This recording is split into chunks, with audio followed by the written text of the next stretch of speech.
March 11th, 2011. Trouble's coming. The most powerful earthquake in Japan's history triggers a monster tsunami. A wall of water up to 20 metres high smashes into the coastline, destroying everything in its path. But it's just the beginning of the Fukushima catastrophe. The worst nuclear disaster since Chernobyl. It turned the world away from nuclear power. And the greatest setback to the cause of nuclear energy in modern times. You can't count on such a fragile technology. Let's start a revolution. But is it time to step out of Fukushima's shadow? This is crazy the way we're trying to eliminate nuclear out of this conversation. It's an explosive debate. Are we going to kill people so we can turn our lights on because we have to have nuclear power? Tonight, on the 11th anniversary of the Fukushima horror, we ask, should Australia go nuclear? You're sitting on huge stores of uranium, which you could use in your own country. We've signed up for nuclear submarines. Greater endurance, faster, greater power. Why not nuclear energy? We're a weird country where scientific solutions are just not accepted by the general public. Our panel of experts investigates the case for Australia's nuclear future. How are we going to decarbonise, and how are we going to maintain the lifestyle that we want? Good evening, I'm Liz Hayes, and this is Under Investigation.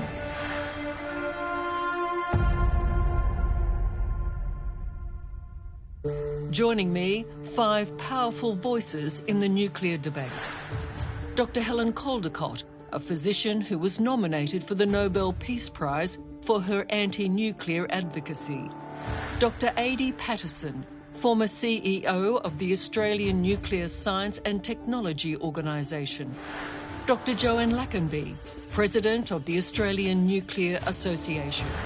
Bob Carr, the longest continuously serving Premier in New South Wales and former Foreign Affairs Minister. And Dr. Mark Diesendorf, a leading environmental scientist at the University of New South Wales. Thank you for joining me. Nuclear power has long suffered a serious image problem. When most people think of nuclear energy, they think of this. Not only its connection with the most dreadful and devastating weapons on Earth, but also because the world has seen that when nuclear reactors go bad, it's hell on Earth. In 1979, a partial meltdown at the 3 Mile Island nuclear plant in Pennsylvania became America's worst nuclear accident. 7 years later, in 1986, came the catastrophe of Chernobyl. And then in 2011, Fukushima. So the central question is, can it ever be truly safe? Are we crazy to even consider it?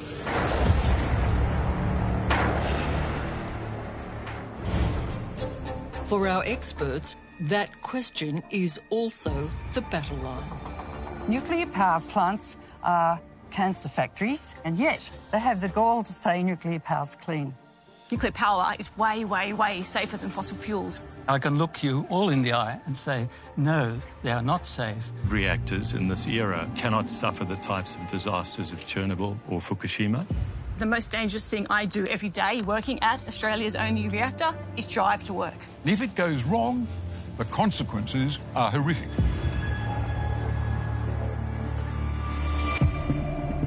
So what is nuclear energy?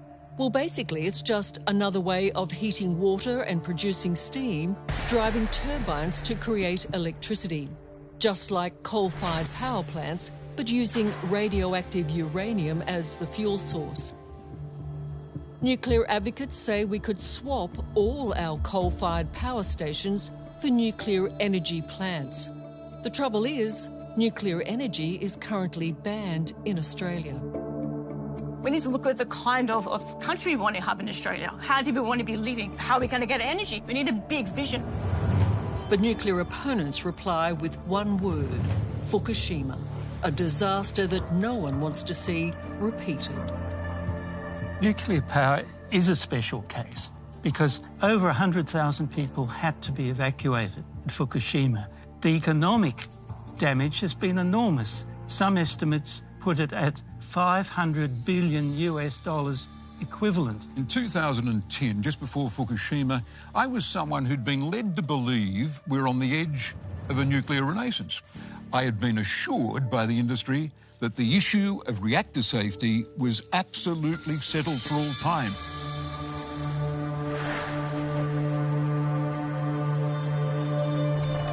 The Fukushima Daiichi nuclear power plant is right on Japan's east coast. At 2:46 p.m. on that terrible March day in 2011, a once-in-a-century earthquake, the fourth most powerful in recorded history, detonates 72 kilometres offshore.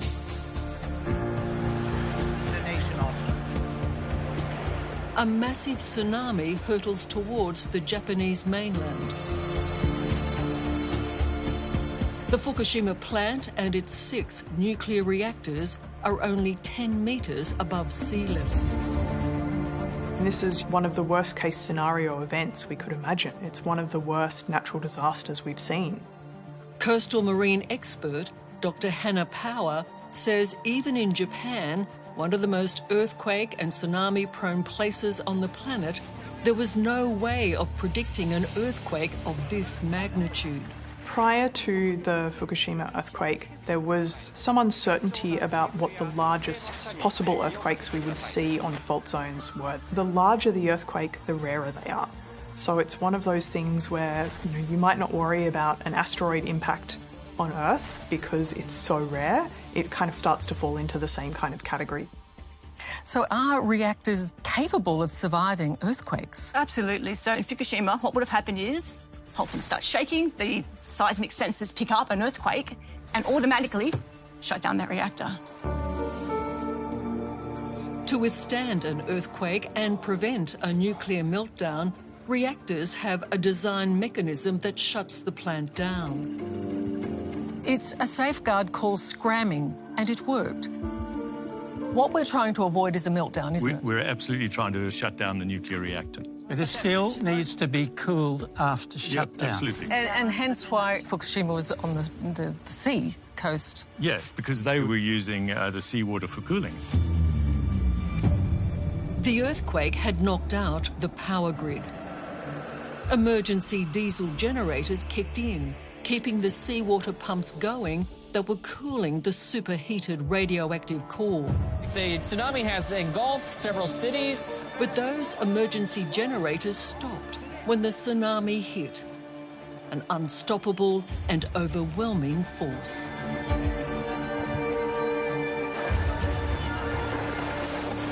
If these reactors blow, they could wipe Japan and half of Asia off the face of the earth. When all power was lost, staff were working in the pitch black, desperately trying to cool and contain the reactor cores, which were now melting down. Can you imagine what that was like? I can't, no. I mean, I've never experienced anything like that scenario before. Despite heroic efforts, they could not stop the reactor cores superheating. In the days that followed, 3 partially melted down, causing massive explosions of hydrogen, releasing clouds of radioactive material into the atmosphere. It was just absolutely hideous, hideous. And the Prime Minister of Japan at the time thought he would have to evacuate Tokyo, 35 million people. If the wind had been blowing towards Tokyo, it could have been a disaster. But 80% of the radiation that was emitted from Fukushima actually went over the Pacific.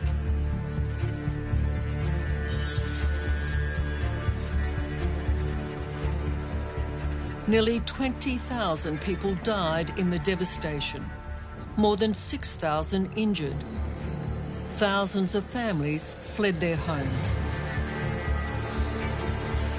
And although 16 workers at the Fukushima nuclear plant were injured, no one was killed.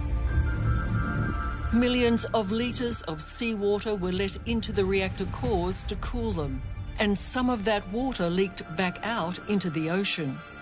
But the critical threat of an uncontrolled meltdown was averted. However, if Australia was to go nuclear, our geographical location puts us at a much lower risk of serious earthquakes and tsunamis. In New South Wales, for example, we really don't anticipate tsunami being larger than 10 metres or more above sea level.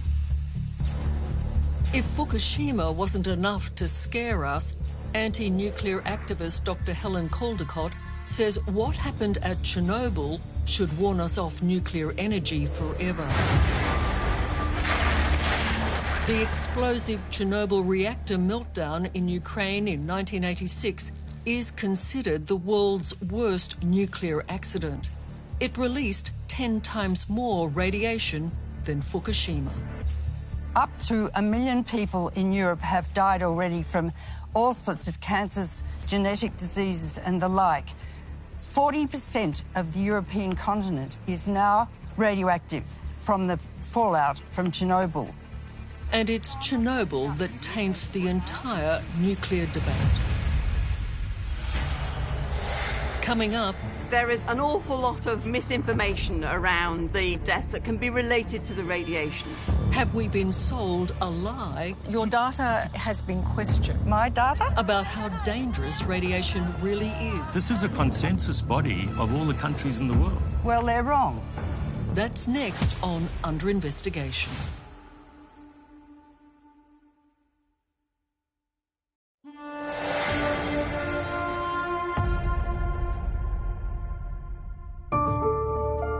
The case for nuclear energy in Australia is back on the table. We begin our coverage in Japan this morning. Fukushima, where the crippled nuclear reactor is.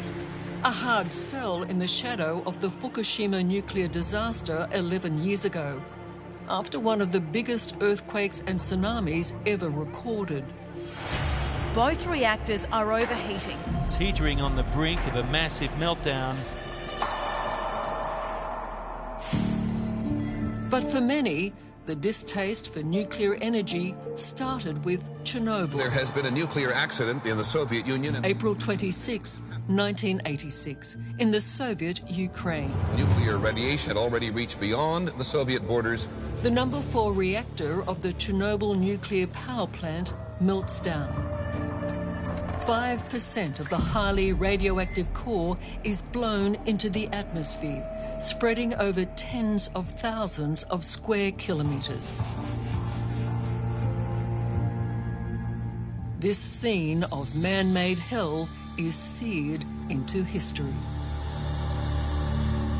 Over 300,000 people had to be evacuated from the Chernobyl area.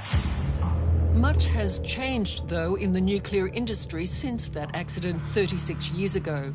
But what hasn't changed is our ongoing fear of radiation. In the aftermath of Fukushima, I visited Japan. Should we test these? Same as an X-ray, then, according to this. Okay. And the exclusion zone of the Chernobyl nuclear reactor. You know what's shocking about this, Sergei, is that 25 years later, this is still incredibly radioactive.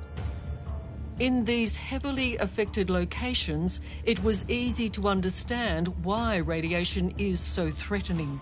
This device is purely to detect the radiation in the air. It is invisible and odourless, but ever present. Bring it along to somewhere like this, it becomes very active.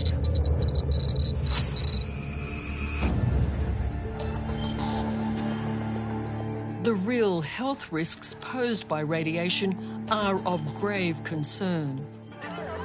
But some say we have been sold a lie about radiation, part of the campaign used by the anti-nuclear movement. There is an awful lot of, shall we say, misinformation around the actual figures of deaths that can be related to the radiation.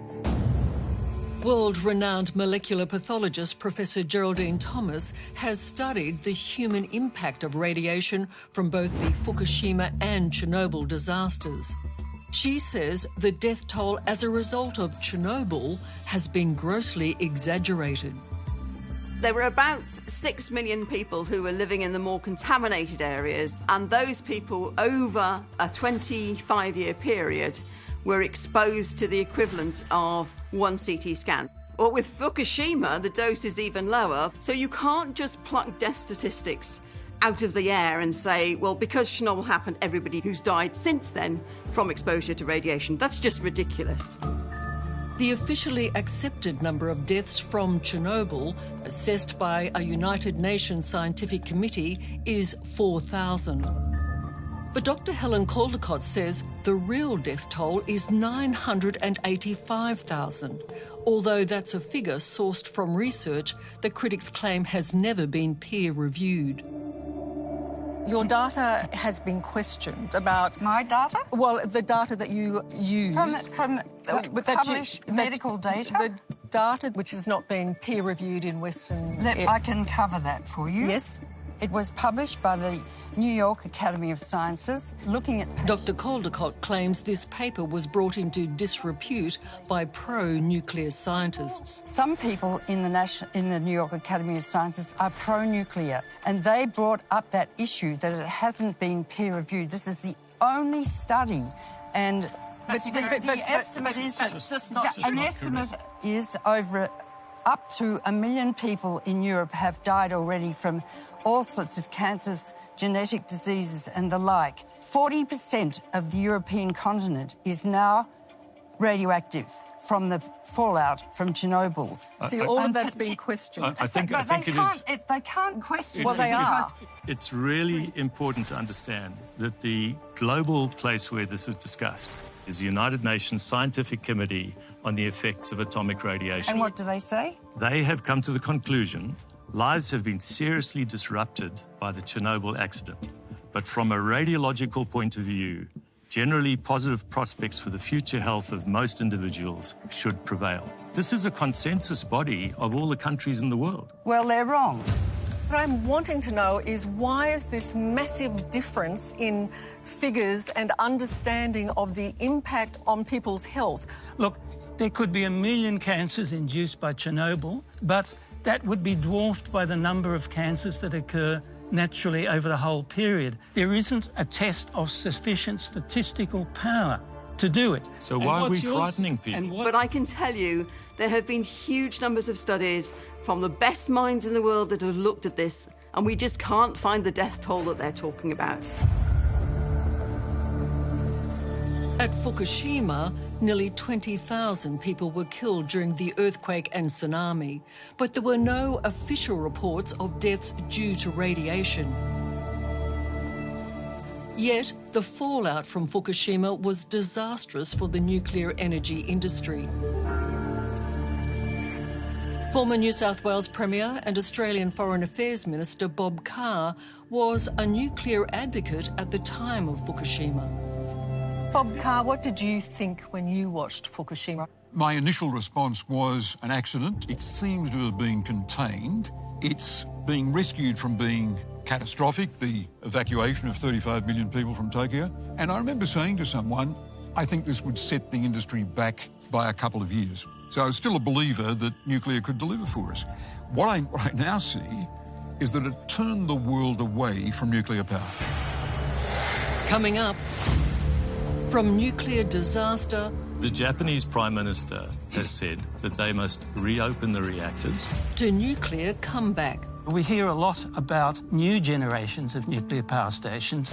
But what of the deadly radioactive waste? Going to last for thousands of years. For people to suggest that there is no solution to the nuclear waste issue is completely and utterly incorrect. That's next on Under Investigation.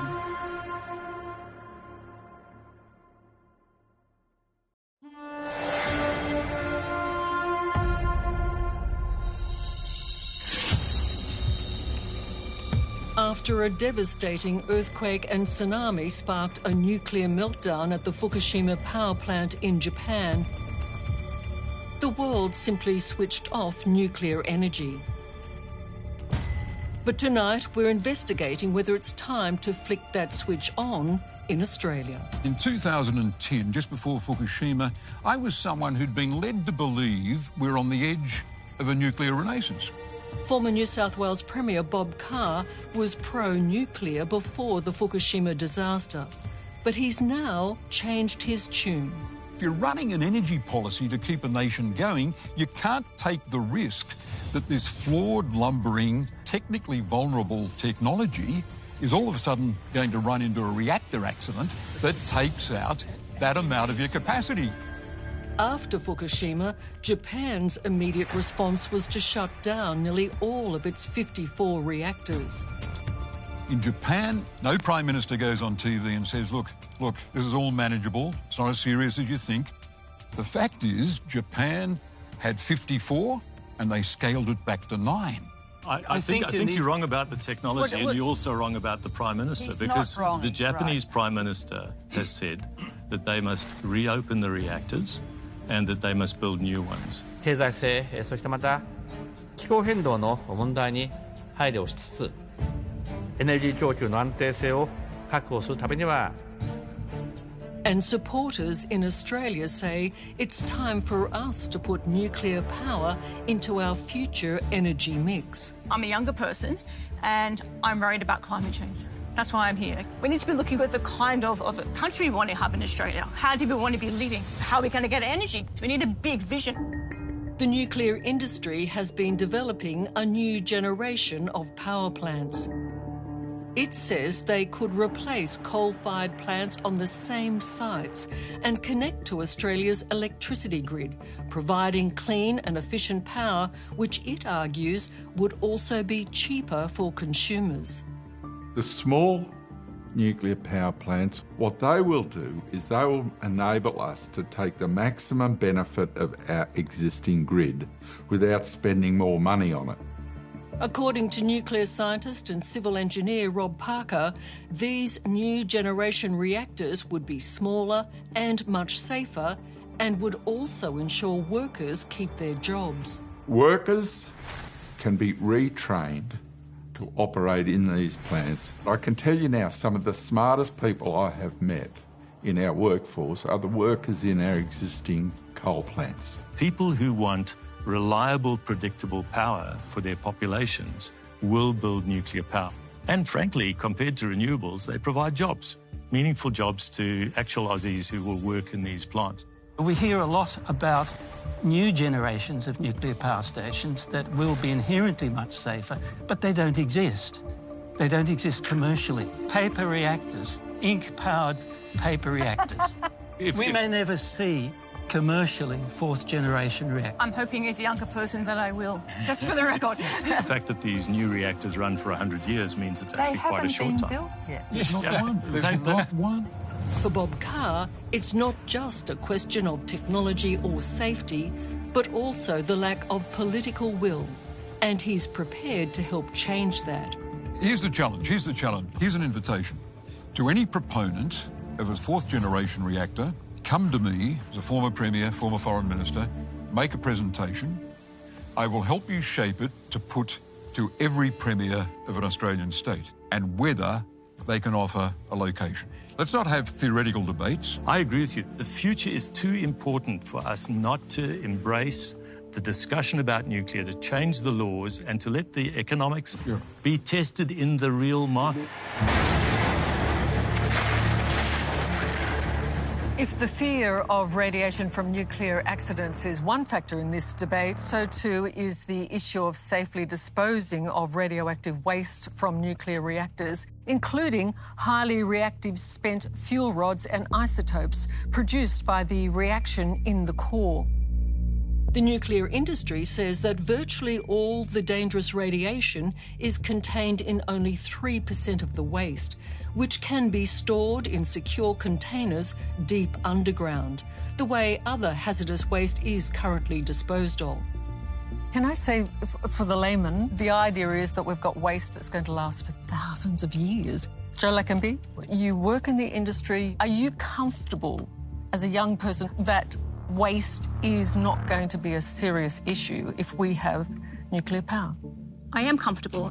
Right now, we do bury other hazardous materials underground. That's totally acceptable. And I don't see why people have some kind of reason to why we couldn't do that to nuclear as well. But it still has to be looked after for thousands of years. Why is it that after 60 years of nuclear power, the country with the most nuclear power generation, the United States, still doesn't have a repository for long-term management of radioactive waste? That is a sign. It's a sign of the irresponsibility of the industry, that they're prepared to produce the waste without having a long-term solution. For people to suggest that there is no solution to the nuclear waste issue is completely and utterly incorrect. You can drill deep boreholes, go down 1 kilometre or so into the earth and put the canisters down underground, and it will be safe for millions of years. Currently, the only deep geological repository for radioactive waste is in Finland, which is due to start operating next year. But there is potentially another solution. New reactors designed to be fueled by recycling their own waste. They're called fast neutron reactors. Well, with these fast reactors, they can take that fuel and they can burn up the long-lived isotopes that come out of the light water reactors. They can actually burn it up. And so our options for a future with nuclear power is to fully consume what we call close the nuclear fuel cycle and not have long-lived waste. These are well, safe, proven technologies, but somehow when it comes into our part of the Pacific Ocean or our part of the Indian Ocean, it becomes too difficult. We're a weird country where scientific solutions are just not accepted by the general public. And in an extraordinary recent breakthrough, scientists are a step closer to developing nuclear fusion. It's the same nuclear reaction that powers the sun and other stars. The collision of two hydrogen atoms at temperatures of 100 million degrees, promising an endless clean energy source with virtually no radioactive waste. A massive fusion reactor is already being constructed in France. Coming up, we could power the whole of New South Wales with wind and solar. Can we ever bank on renewable energy? Whatever system we go with has to keep the lights on 99.99% of the time. The debate... Who's the political champion of nuclear power in Australia? The average Aussie. ...goes into meltdown. Are we going to kill people so we can turn our lights on because we have to have nuclear power? It's an evil industry. That's next on Under Investigation.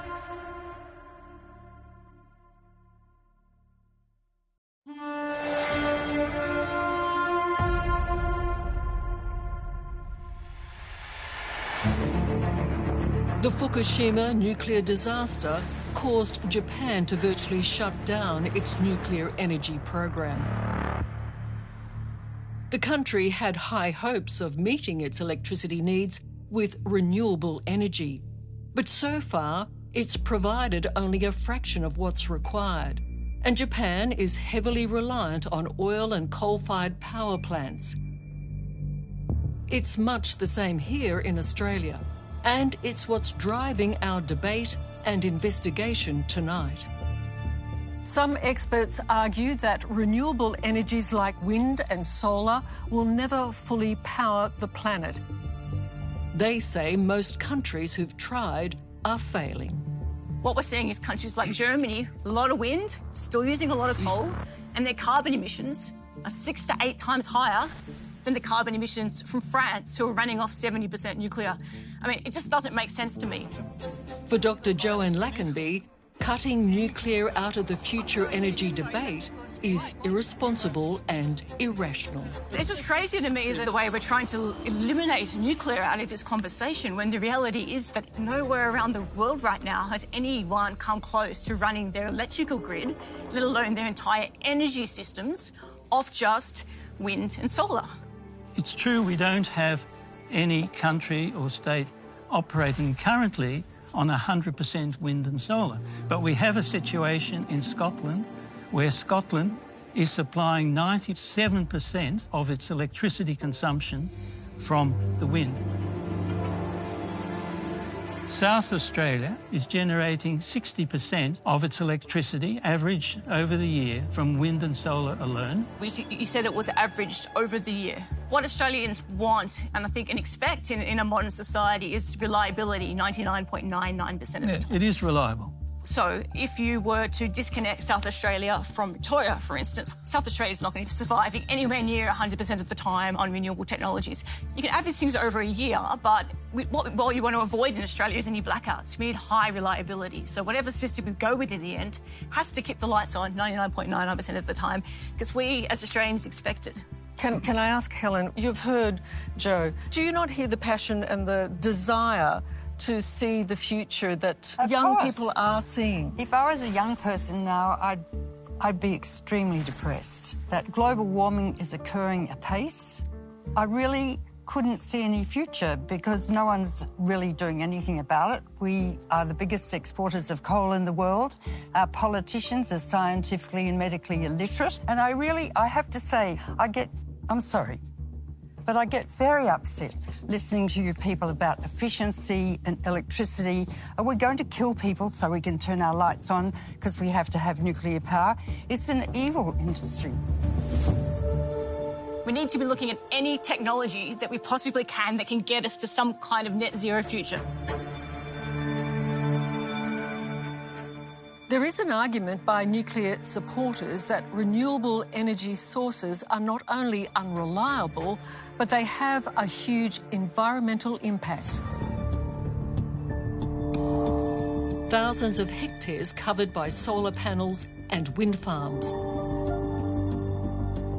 And plans for what's known as pumped hydro, storing electricity by pushing water uphill to generate hydropower when it's required. Nuclear scientist and civil engineer Rob Parker is appalled by the idea. I get an absolute fit of the horrors when I think that we're going to put pumped hydro up and down the Great Divide, that we're going to put bulldozers through a lot of the massive hills we've got where eagles live and bird life lives, and we're going to doze these to build more wind turbines. 55 gigawatts of wind turbines. Mankind can have a really elegant, sophisticated lifestyle if he's got energy density. But if we're going to go out there and industrialise our wild environments to provide it, well, we've got to have a big rethink. The nuclear industry and also the fossil fuel opponents of renewable energy claim it occupies a lot of land. We could power the whole of New South Wales with wind and solar using less than 1% of land that is available. Most land on which solar and wind is erected is either agricultural land or marginal land, and it shares that land with all agricultural crops in the case of wind and even sheep in the case of modern solar farms which are built high enough off the ground for sheep to shelter underneath. The only thing I wouldn't put under a solar collector is a cow. And so this whole claims about environmental impact is a complete beat-up. The pumped hydro one, just come back on the pumped hydro, because he's done these sorts of projects in his life and he's a real engineer. Australia has enormous potential for pumped hydro. Now, by pumped hydro, I mean that when there's an excess of electricity, an excess of wind and solar, water is pumped from a lower to a higher reservoir. It's a battery. The whole system. You let the water run down the hill when you haven't got enough, Yeah. and you pump it back up when you've got too much. The pumped hydro scheme, known as the Snowy 2.0 project, is well underway. But with budget blowouts predicted in the billions, Nuclear energy advocates suggest the time has come to use a natural resource we have in abundance: uranium. I think it's up to every single country to make up its own mind with its own population. But I have to admit that I'm sitting here thinking, if you look at the electricity map of the world, Australia is almost always black because you use so much coal. Molecular pathologist Professor Geraldine Thomas, who has studied both the Fukushima and Chernobyl disasters, believes the world and Australia should not be running scared of nuclear energy. You're sitting on huge stores of uranium, which you wouldn't have to ship anyway, you could use in your own country. And really, I think you have to take the decision. Do you want to rely on dirty coal to supplement your solar and wind if you can get it? Or do you want to be able to use the resource that you have on your own landmass to be able to generate large amounts of electricity, which would clearly help you decarbonise your systems? It is entirely up to Australia what it does, but from a world perspective, I think you have to look at yourselves and say, how are we going to decarbonise and how are we going to maintain the lifestyle that we want? If there were a future for this industry after Fukushima, there would be a political champion in Australia. According to Bob Carr, the main issue facing nuclear energy in Australia is that no one wants to fund it, including big business. No one, not even Gina Reinhardt, that solid right-winger, is lining up to put money into an Australian nuclear power industry. And there's a very, very obvious reason. Right. And that is because nuclear power is currently banned in this country. God, Where's the incentive no one's asking for to people to unban put their hands up? No one's asking to legalise it. No one's proposing to legalise it. I think what Bob is saying is very important because it's firmly rooted in history. It's not rooted in the future. Look, let me just say this. Who's the champion? Addie, who's the political champion of nuclear power in Australia? The average Aussie. Coming up, nuclear submarines have clear advantages. Is Australia already in the nuclear club? 70% of Australia's population is open to the idea of nuclear. Will our new submarines dictate our energy future? The future is too important for us not to embrace the discussion about nuclear. That's next on Under Investigation.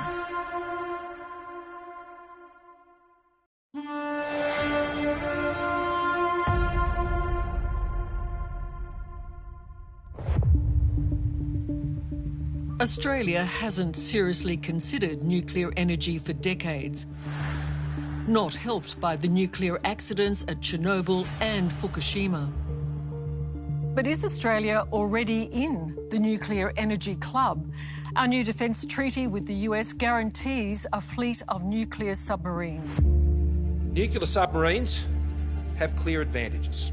Greater endurance, they're faster, they have greater power, greater stealth, more carrying capacity. But will we need a local nuclear industry in order to service and support the reactors on our new submarines? Let alone on nuclear. The answer is a firm no, according to former Premier and Australian Foreign Affairs Minister Bob Carr. So I take Scott Morrison at his word. Going for nuclear submarines does not open a debate about domestic nuclear power. A civil nuclear power capability here in Australia is not required to pursue this new capability. We actually had recent polling, a few different polls that actually show that about 70% of Australia's population is open to the idea of nuclear. So perhaps always have. Well, perhaps the politicians aren't quite aligning with the thoughts of the population. It should be noted recent public opinion polls do show that the majority of Australians support nuclear energy as an alternative to fossil fuels. It's cheaper and cleaner, and supporters say more reliable than many renewable energy alternatives like wind and solar. What has happened is that as we've started to understand what we need to do for the planet, there's a very large number of people, typically younger than Mark and I, who actually do want to have a future that is not based on intermittent renewables. The future is too important for us not to embrace the discussion about nuclear, to change the laws and to let the economics and the other things be tested in the real market. There are now a number of reasons Australia might have to put nuclear energy back on the agenda, not the least being the need to reach our climate goals. What you gonna say on Judgment Day? The push is on, and there seems to have been a shift in public mood. So, is it time to step out of Fukushima's shadow, or should we resist? What's it gonna cost on Judgment Day? Can I ask this of you, Bob Carr, the man who's been steeped in politics all your life? Where do you go for reliable, definitive information, the information that the public can say, aha, OK, that's the truth? Because even at this table, I could saw it down the middle on for and against. I don't think it is definitive. I think it's all contested. It's in my all books. contested. I've written many books about, and they're all But referenced. do you get my point here? Do you get my point? I think it's absolutely necessary to have informed public debate. And I think the reason this program is so important is that when we see the impacts of what is happening to the climate, as we have seen recently, and we know that there's a global consensus about climate, the people who care most about climate will include nuclear people, because nuclear people want to be enmeshed in that debate in a positive way, so that it isn't a sort of a game of tennis where the person who hits hardest and last and the umpire calls it gets the result. Because we're all on this tennis court, and we're all going to be on the tennis court for a long time. Climate change is such an important topic, and the world really does need to build more nuclear, and will build more nuclear. But we can build plants with lifetimes up to 100 years and look to make absolute massive reductions in our carbon emissions for periods over 100 years. What will it take for you, Helen, to ever accept nuclear energy as a reasonable option? You're talking to me that I must accept a carcinogenic industry increasing disease in my patients and our patients. I took the Hippocratic Oath. Nothing. Nothing. OK. Mark? If we are serious about climate change, about going to zero emissions by 2050, then realistically we have to go to 100% renewable electricity, the latest by 2035.